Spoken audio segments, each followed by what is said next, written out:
Buenos días o buenas tardes o la hora que se encuentren, pero que siempre sean buenas y bendecidas por Dios. En este momento, en este episodio, quisiéramos compartir un poquito acerca de la Torre de Babel. Pero para ello quisiera regresar de igual manera un momento hacia lo que hablamos en el episodio anterior, que fue el diluvio. El diluvio se había dado pues precisamente porque había la desobediencia del hombre, pero aún en esa desobediencia general del hombre, Dios ya había empezado también su plan trazado desde antes de la eternidad de ver por los escogidos suyos, por los elegidos, según dice Pablo en la carta a los Efesios, antes de la fundación del mundo. De tal forma que en el plan de Dios vemos dos descendencias, la descendencia de Caín y la descendencia de Set, setitas y cananitas, y cainitas, perdón. Entonces, de la descendencia de Set surgen los que se llamarían los hijos de Dios y de los de Set, los hijos y las hijas de los hombres. Es, es en esa idea lo que va a darse el diluvio, porque la maldad de los hombres se ha reproducido mucho y en esa maldad están involucrados tanto los hijos de Caín como los hijos de Set, o las descendencias que son marcadamente diferenciadas en la Biblia de estos dos personajes. Y aparentemente en el diluvio deberían de haber sido acabados todos, y efectivamente toda la descendencia de Caín fue aniquilada, pero sobrevivió 8 miembros de la descendencia de Set. Y suponimos nosotros, o perdón, supusimos de que esa descendencia era de los hijos de Dios, entonces no había en ellos maldad, pero no, no es así. Es el Señor el que va a escoger aún a pesar de todo, y así lo ha hecho y así lo seguirá haciendo. Entonces, esta descendencia de Noé que se salva llega a puerto seguro, como dijimos el episodio anterior. Noé hace sus primeros sembríos y sus primeras actividades en tierra firme, se embriaga y, como habíamos visto, lo vamos a ver también esto de la embriaguez de Noé en un episodio posterior. Pero hoy quiero que veamos qué pasa después de que Noé atraca en tierra firme y la descendencia se multiplica nuevamente. Y ahí vemos otra vez que la descendencia de Noé que se multiplica, y estos multiplicados de Noé, digámoslo de esta manera, también toman ya decisiones con lo que tenían dentro. La maldad sigue en ellos, pero está, como siempre, súper vigilada por Dios, controlada por Dios, y las decisiones serán tomadas por Dios. Pero hay momentos en que el Señor, de acuerdo a su plan soberano, nos deja hacer lo que nosotros tenemos dentro o lo que nos gusta hacer a nosotros. De tal manera que esa humanidad, la nueva humanidad de Noé o con Noé, todos ellos tenían una sola lengua, hablaban todos ellos un solo idioma. Pero ellos en esa maldad interna quisieron ser lo que quisieron ser desde el pecado de Adán. La serpiente les dijo: seréis como Dios, y ese es el pecado antiguo que lo tenemos todos en nuestra mente, en nuestro corazón, y por eso procedemos de la forma que procedemos. Ahora, estos descendientes de Noé, queriendo también ser diosesitos, se establecieron en una llanura en la tierra de Sinar, y ahí deciden hacer una torre que la elevarán hasta el cielo. Y la idea de ellos era hacerse de un nombre, es decir, tener un título como lo tiene nuestro Señor. Y ellos empiezan a trabajar, cosen tierra para hacer ladrillo y con eso empiezan a hacer la Torre de Babel. Pero como dije, Dios está siempre súper vigilando todo esto, de tal forma que no puede pasar desapercibido. Y en esa triunidad eterna dice: bajemos, vamos a ver qué es lo que ellos están haciendo, porque, bueno, Dios lo sabe, pero el autor nos comunica de esa manera, eso es un hecho. Entonces, Dios dice: "He aquí, el pueblo es uno y todos tienen un solo lenguaje, y han comenzado la obra y nada los va a detener en ese propósito que ellos tienen". Así que para ayudarlos realmente, no porque hubieran llegado a cumplir lo que ellos deseaban. Simplemente Dios quiere que ellos desistan de eso porque la vida hubiera sido mucho peor para ellos, más complicada. Entonces Dios les va a hacer desistir de esa manera. ¿De qué forma? Confundiendo el habla. Y veo ahí a un Dios soberano eh, majestuoso, ¿no? Cuando yo leía recién esto decía, bueno, vamos a hacer algo y Dios podía haberlos aniquilado nuevamente a todos, o podía haberlos esparcido con un solo toque de los dedos, pero simplemente Él dice, confundamos la lengua. ¿Y cómo es eso, no? Que cuando nosotros no tenemos comprensión, entendimiento en nuestro léxico, o cuando hablamos unos a otros, aun sean hermanos, padres, hijos, esposos, novios, lo que sea, si el diálogo no es entendible, jamás va a haber comprensión. Entonces, el plan de Dios funciona siempre. Confunde las lenguas y ahora, ¿qué hacen todos? Ya nadie se entiende. Uno hablaba un idioma, otro hablaba otro idioma y no sé si algún momento hemos experimentado esto, que estamos hablando con alguien y no nos entiende o no nos hacemos entender. Nos agarra desesperación, nos agarra ira, coraje, ganas de mejor irnos de ahí para no estar perdiendo el tiempo. Pues eso es lo que les pasó a estas personas. Cada uno cogió su camino, se fue porque no se entendían. Y desde ahí, sin que Dios les diga, tú te vas para acá, ellos solos cogieron su camino porque querían encontrar con quién poder comunicarse. Y se esparció esa humanidad por todo, por sobre la faz de toda la tierra. Eso es lo que hizo nuestro Señor, un Dios majestuoso.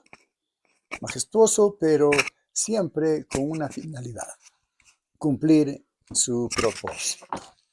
Es un Dios increíble el que tenemos. Pero pastor, aquí nuevamente podemos ver a un pueblo en rebeldía con Dios, queriendo edificar y queriendo poner un nombre. Eso implicaría que de pronto desde allí también ya nuevamente empieza una idolatría, ¿verdad? Claro, es una idolatría no de imágenes, es una idolatría a sí mismos. O sea, se autoidolatran, se autocreen Dios. Entonces, claro, es un hecho de que si yo me creo Dios, tengo que empezar a idolatrarme a mí mismo, ¿no? Y sí, eso es lo que ocurrió con ellos, exactamente. Queriendo ser igual a Dios. Esa es la mentalidad que siempre ha existido y existe hasta el día de hoy. El hombre actual, como el hombre antiguo, ha querido ser Dios y lo vemos en todas sus manifestaciones. Eso es algo que terminará solo cuando nuestro Señor Jesucristo venga. Bien, entonces cuando vemos esa torre que fue la que Dios utilizó para separar las diferentes lenguas, los diferentes pueblos, de tal manera que ni aun los mismos familiares de ese entonces que eran se pudieron entender. A lo mejor un hermano habló un idioma, otro hermano habló otro idioma y se separaron de esa manera. Ahora lo importante es que Dios trabaja con el hombre para controlarlo, pero no deja de seguir llevando a cabo su obra, por lo cual, aún después de esta confusión de lenguas que el Señor hizo, la narrativa bíblica se va a enfocar en la descendencia ahora de Sem. Bien, entonces vamos a continuar con la genealogía, con los hijos de Sem. Cuando Dios le dio hijos a Adán, cogió dos genealogías, Set y Caín. Eligió una. Con Noé, Noé tenía tres genealogías, tres descendientes, ¿no? Sem, Cam y Jafet. De los tres va a elegir una de ellas con los cuales va a continuar su plan selectivo, su plan desde antes de la fundación del mundo. Y ahora esa descendencia, la descendencia de Sem, los semitas, que es de donde va a nacer Abraham, el padre de la fe, es muy importante. Y nos damos cuenta de que, vuelvo a Adán, de los hijos de Adán, que tuvo muchísimos, la Biblia me narra los dos más específicos que son los que van a marcar esas genealogías, que es Caín y Set.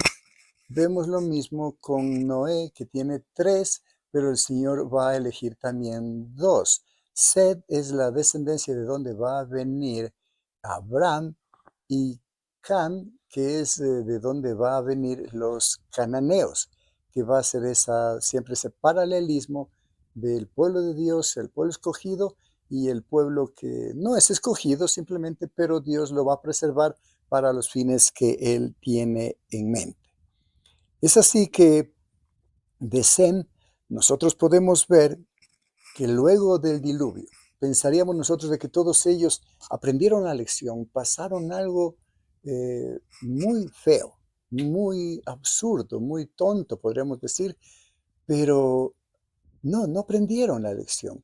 Pasaron unos días y como después de una resaca alcohólica, que se dice, ya no voy a volver a tomar más, acá después de una resaca espiritual, contendiendo con Dios, vuelven otra vez a lo mismo. Y aquí vemos el ejemplo de que Dios tiene nuevamente que volver a imponer el orden, a marcar que Él es el Dios soberano, que Él hace lo que a Él le place, que Él hará lo que tiene que hacer, porque tiene un plan, un propósito muy definido para eh, tener un pueblo para honra, gloria y alabanza, y así lo va a hacer, porque la palabra de Dios nunca vuelve vacía y al brazo de Dios nadie realmente lo puede detener. Es así que aún de los descendientes de Sem, que podríamos decir, bueno, ya estos van a ser más apegados a Dios, ¿no? De ahí nace Abraham. Y Abraham nace, claro, obviamente con el padre Taré, ¿no? Quiero enfocarme realmente en Abraham. Llegaron, se establecieron en Ur de los Caldeos, Babilonia, pueblo pagano, donde el padre de Abraham era un sacerdote que adoraba imágenes, que era tan pagano que sacrificaban inclusive a dioses que no eran el Dios verdadero, a dioses paganos que sacrificaban inclusive, eh, hacían sacrificios humanos, y ahí estaba Abraham, viviendo esa vida, viviendo el paganismo, viéndole a su padre ser sacerdote pagano, y viviendo esa fiesta en paz, entre comillas. Pero es de ahí donde Dios va a sacar a un hombre que puso sus ojos desde antes de la fundación del mundo. Este hombre es Abraham. Y bien, ahora podemos decir, íbamos a hablar del diluvio, pero ya estamos en Abraham. Es imperativo de que sepamos que este diluvio, que es otra parte, como que abre el canal en la historia de la humanidad y en la historia de la redención, e inmediatamente tenemos que hablar de Abraham, porque quiero enfatizar en que aun cuando pasan cosas que deberían de hacernos recapacitar y buscar a Dios, parece todo lo contrario. Y es así que quiero terminar esta parte también con Abraham, diciendo de que a Abraham lo va a llamar, pero Abraham estaba metido en cosas oscuras y sin embargo Dios le hace un llamado, pero Abraham no responde a ese llamado. Por lo tanto, Dios tiene que quitarle la vida a su hermano para que Abraham reaccione y entienda que Dios le estaba llamando. Y solo es en ese momento cuando Abraham decide salir. Mientras no pasaba eso, Abraham no salía de Ur de los Caldeos, porque para él era muy imperativo mantenerse en esa ciudad, en ese pueblo pagano, porque estaba acostumbrado a eso. Él no podía dejarlo. ¿Quién nos puede ayudar a sacar de nuestros dogmas fuertemente establecidos? Solo Dios. Nosotros no podemos salir, los abrazamos más. Abraham estaba muy abrazado de todo eso y Dios primero va a liberar al que posteriormente será el padre de la fe.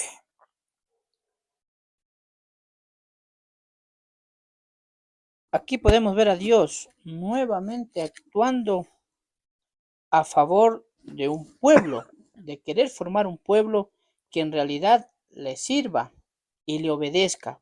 En los capítulos anteriores pudimos ver de que desde Adán hubo la rebeldía, se rebelaron, quisieron ser igual a Dios, en las torres de Babel, igual nuevamente, ¿verdad? Ujú. Y ahora aquí nuevamente podemos ver la intervención de Dios con Abraham, cómo lo saca de un paganismo del pueblo, de la nación de él, para formar parte y que este personaje, Abraham, hoy en día es muy importante en la Biblia, ¿verdad? Así es importante entender que cuando Dios pone el ojo o donde Dios pone el ojo pone la bala, podríamos hablar folclóricamente. Y es interesante saber que Dios nos da esa historia de que precisamente Dios elige a su pueblo de lo más bajo del pecado que existe en la tierra. Y así lo dirá el Nuevo Testamento. Así lo dirá Pablo, así nos lo demostrará nuestro Señor Jesucristo. Bueno, la historia en sí demuestra que el Señor viene y escogerá un pueblo de lo más vil, de lo más caído, de lo más absurdo, de lo más pecaminoso. Y eso es lo interesante, porque tenemos que confiar en Dios y Dios nos demuestra que podemos confiar en Él, pues al liberar a un hombre de un estado así, del cual nadie podría sacarlo, ni Él mismo, Dios sí lo puede hacer para que hoy nosotros tengamos confianza en que Dios puede y pudo liberarnos a nosotros de un estado similar o tal vez peor al de Abraham.